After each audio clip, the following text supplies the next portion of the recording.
bahagi ng patuloy na pagpapaigting ng kahandaan sa oras ng sakuna at iba pang emergency situations, matagumpay na isinagawa ng Piat Police Station ang bomb threat simulation exercise sa Piat National High School.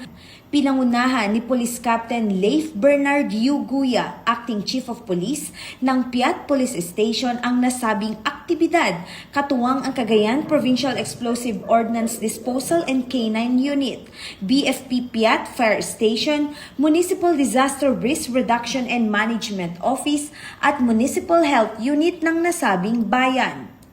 Nagsimula ang aktibidad sa isang lecture on bomb threat awareness at tamang procedures bago isinagawa ang simulation exercise. Sa isinagawang senaryo, isang guro ang nakatanggap ng anonymous na tawag hinggil sa umano'y bomb threat na agad namang iniulat sa Piat Police Station.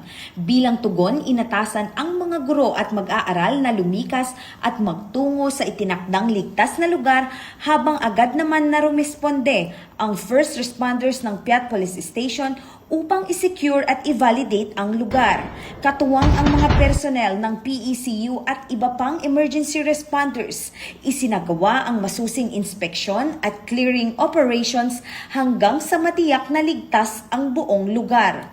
Layunin ng aktibidad na palakasin ang kahandaan at kakayahan ng mga pulis, emergency responders, mga opisyal ng paaralan, guro, mag-aaral at iba pang katuwang na sektor sa mabilis, maayos at organisadong pagtugon sa mga banta sa seguridad at iba pang emergency situations. Binigyang diin din nito ang kahalagahan ng koordinasyon, wastong komunikasyon at sama-samang pagkilos upang mapanatili ang kaligtasan ng bawat isa. Sa pamamagitan ng mga ganitong inisyatiba, higit na napapalakas ang kakayahan ng pamayanan sa pagtugon sa anumang banta o emergency upang patuloy na makapaghatid ng serbisyong mabilis, tapat at nararamdaman sa bawat mamamayan ng bayan ng Piat.